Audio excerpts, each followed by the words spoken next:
Olá, eu sou a Mônica Bento, eu estou compartilhando com vocês o livro de Richard Foster, que é Celebração da Disciplina. Já tem vários capítulos na playlist compartilhados aqui. É um resumo, então por isso eu sugiro a leitura completa dos capítulos.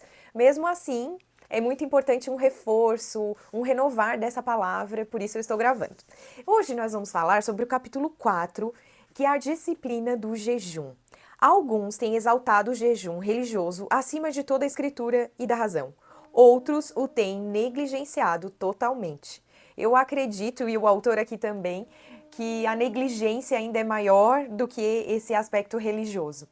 A nossa sociedade ela está muito acostumada com o prazer, muito acesso a delícias, as comidas maravilhosas. Nós nos reunimos com as pessoas para ter boas experiências gastronômicas e até de certa forma isso não é um problema. A questão principal é quando a gente abre mão desta prática tão importante que nos aproxima de Deus para viver simplesmente esses prazeres relacionados à comida. O autor traz essa perspectiva, né, do quanto o jejum nos ajuda a criar um relacionamento mais intenso, mais forte, mais sensível à voz de Deus. E aqui já na introdução, ele traz essa visão de que as pessoas criam objeções, né, desculpas, para não jejuarem. Ou mesmo, quando elas se posicionam pelo jejum, elas sofrem críticas. As pessoas associam a uma prática que vai prejudicar a sua saúde, que vai comprometer o seu desempenho, e na verdade é totalmente o inverso, inclusive comprovado pela ciência. Então tem um aspecto da saúde também, benéfico, né? O jejum como uma prática benéfica para a nossa saúde. O primeiro subtítulo, Jejum na Bíblia. Nós vamos confirmar aquilo que a gente já imagina, né? De que o jejum é bíblico, sim. Moisés, Elias, Zacarias, Esther e depois no Novo Testamento, Jesus, 40 dias de jejum no deserto, os discípulos. Então é uma prática enfatizada na Bíblia. Então, o jejum, o que é jejum, né? Para a gente entender. Segundo o conceito bíblico, é abster-se de todo tipo de comida sólida ou líquida, mas não necessariamente de água. O jejum absoluto, ele é quando a gente abre mão de tudo, inclusive da água, mas ele não é recomendado. Inclusive aqui, o jejum de Esther, 3 dias e 3 noites, é sem água, sem comida, e ele diz que isso é quase algo assim sobrenatural, jamais pode ultrapassar 3 dias. E o jejum somente de comida, então com a inclusão da água, pode chegar a 40 dias, que foi o caso de Jesus. O jejum ele pode ser particular, de forma individual, na minha relação com Deus, né, um compromisso que a gente assume com o Senhor, e também pode ser coletivo, que foi na situação de Esther, onde ela convocou o povo a fazer o jejum. Ao longo da história, a gente vai ver que existiam práticas de jejuns regulares.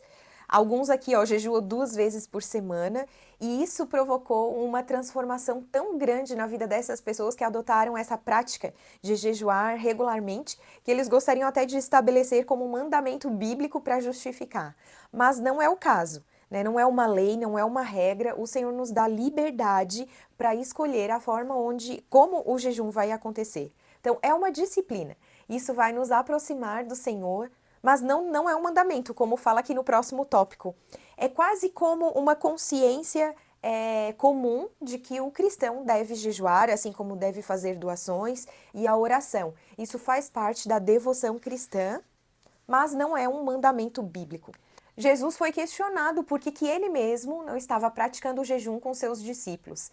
E ele falou que quando está acontecendo a festa do noivo com a noiva, não se faz jejum. Mas depois sim, né, se referindo à sua morte e ressurreição, como uma prática que deve ser adotada sim pelos cristãos. Então, o autor questiona por que ao longo dos anos essa prática foi perdendo força e ele compara inclusive com as ofertas, com as doações e diz que é mais fácil a gente ofertar, né, dizimar, pagar, tirar, despender o dinheiro financeiramente falando, é mais fácil do que viver a prática do jejum, que requer da gente uma disciplina, um esforço ainda maior. Seguimos falando do propósito do jejum. Com certeza ele vai trazer benefícios à nossa saúde, que a gente vai ver com mais detalhes, mas o principal, num jejum espiritual, é a aproximação com Deus. Devemos ter um coração voltado à adoração. O jejum está intimamente ligado também à oração. Essa prática, ainda que a gente continue na nossa rotina, desempenhando as tarefas normais do dia a dia, o nosso interior deve sim estar exaltando a Deus, trazendo Ele como o centro da nossa vida, né? Ainda que seja em pensamentos, que o nosso coração esteja aberto a orar, a entregar, a consagrar. Então, o jejum precisa de verdade estar relacionado à nossa posição de adoração e oração ao Senhor, com o coração disposto a estreitar o relacionamento com Ele. Lá em Zacarias 7:5 a gente vê assim: quando vocês jejuaram, foi de fato para mim que jejuaram? Então, se o jejum não é para Deus, fracassamos. Por mais que ele traga benefícios, sucesso na oração, revestimento de poder, percepções espirituais, essas coisas jamais podem tomar o lugar de Deus, que é o centro do nosso jejum. Acobertamos o que vai dentro de nós com comida e outras coisas boas, mas o jejum traz à tona o que há em nosso interior. Isso aqui é muito profundo. Se nós sentimos raiva, inveja, amargura, irritação, falta de paciência, esses sentimentos, quando nós entramos em jejum, eles vêm à tona. E a nossa primeira atitude é responsabilizar a falta de comida, né? Então, assim, o nosso corpo está sentindo falta da comida, por isso eu estou irritada. A verdade é que o jejum está expondo quem realmente nós somos. E a contrapartida disso é que jejuar é desfrutar da palavra de Deus. O que o Senhor tem pra gente é um banquete. E não é comida física, é comida espiritual. É uma nova forma da gente ter uma experiência com o Senhor. Jesus estava de fato sendo alimentado e sustentado pelo poder de Deus. Então, agora, com essa nova motivação acerca do jejum, a gente passa a ver não como uma restrição, e sim como uma oportunidade da gente desfrutar daquilo que o Senhor tem para nós. O autor cita aqui vários benefícios do jejum. Então, eficácia na oração intercessora, direcionamento nas decisões, maior concentração, libertação, bem-estar físico, revelações, né? Tudo isso é certo que vai acontecer se a gente ter Deus como centro do nosso jejum. E agora, ao final, ele traz a prática do jejum. Vamos aprender como fazer uma progressão. Um jejum é onde há uma evolução. O primeiro jejum aqui ele sugere que seja de 24 horas parcial, então nós vamos pular 2 refeições e é permitido beber água, inclusive ele sugere suco de frutas frescas nesse intervalo. E aí você pode praticar uma vez na semana por várias semanas, né? Talvez um mês todo, e a partir de então avançar para um jejum de 24 horas apenas com água. Esse jejum, ele pode trazer um certo desconforto, vai trazer, né? O estômago vai roncar e ele fala que se precisar também pode colocar uma colher de limão espremido na água se tiver algum desconforto maior. Talvez as pessoas que estão mais habituadas a tomar chá e café vão sentir uma certa dor de cabeça e isso tudo é normal. Vale a pena investir nessa disciplina para ter esse resultado que a gente falou ainda há pouco. Também não é bom assim comer muito antes, né, com o pensamento de que vai fazer uma reserva de energia. Não é isso, pelo contrário, ele sugere que sejam feitas refeições leves, com vegetais, com frutas, verduras, para o estômago ir acostumando, o próprio corpo já ir acostumando. Ele fala que o nosso estômago é como uma criança mimada que grita, que quer comida, né, que vai roncar, que vai espernear. Só que a gente pode sim dominar esse corpo e usando essa estratégia da água quando estiver muito desconfortável. Inclusive, vão vir situações onde você vai sentir um mau hálito, pode sentir tontura na medida que esse tempo de jejum vai se prolongando, mas tudo isso é controlado e faz parte do nosso processo. Aí o autor lembra aqui, o principal é a gente estar em conexão com Deus, uma mente voltada à oração, se a gente, né, puder usar o tempo ali das refeições para orar, para meditar, para estar em contato com o Senhor.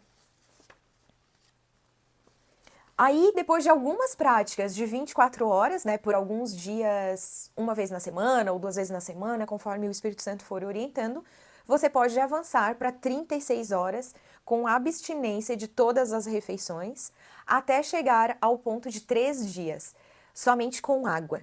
né? Esse processo ele não é confortável, vão vir fraquezas, como ele falou. Em alguns momentos ele sugere que haja um descanso maior, então se tiver tontura também não faça movimentos muito bruscos, tente fazer algumas atividades mais calmas, e assim vai avançando. Ele fala lá pelo sexto, pelo sétimo dia, você começa a se sentir mais forte, porque o corpo passou aquele momento inicial ali onde ele está querendo a comida e entendeu que esse processo de desintoxicação, pior assim, mais traumático passou. E quase como começa a ficar agradável o jejum a partir do sétimo dia. E daí do 20º até o 40º, que daí seria o último dia do jejum, a pessoa volta a sentir dores de cabeça, o próprio corpo entra no estágio de inanição, que é quando ele começa a retirar a energia dos tecidos, e aí o jejum deve ser interrompido, tá? Normalmente se perde 900 gramas no primeiro dia, nos primeiros dias, e depois diminui, né? O corpo começa a perder menos calorias. Também você pode sentir mais frio, e aí é só usar um agasalho, não tem problema. Um bom conselho é abster-se de café ou chá 3 dias antes, quando fizer jejuns mais longos, né, um período maior. E a preocupação também no retorno, não voltar a comer de uma forma assim desenfreada. Na verdade, o primeiro dia só pode comer frutas. No segundo dia, aí sim, frutas, legumes cozidos, saladas frescas, iogurte, e com muito cuidado, inclusive com recomendação médica, se você, né, pretende fazer um jejum de 40 dias. Existe também o aspecto espiritual de uma batalha, pode haver, inclusive, como ele falou ali, com relação à raiva, a essas emoções que vão vir à tona, mas a verdade é que a gente vive tudo isso para ser curado. Então, o jejum é uma batalha espiritual, é um desfrute, é um momento onde a gente pode viver grandes transformação. O jejum pode romper limites na esfera espiritual, algo que jamais aconteceria por outro caminho. É um meio de graça e da bênção de Deus que não devemos continuar negligenciando. Chegou a hora de todos nós nos posicionarmos e praticar o jejum. Esse é o resumo, então, do capítulo 4. Em breve eu vou publicar aqui outros capítulos também. Obrigada por acompanhar e até a próxima.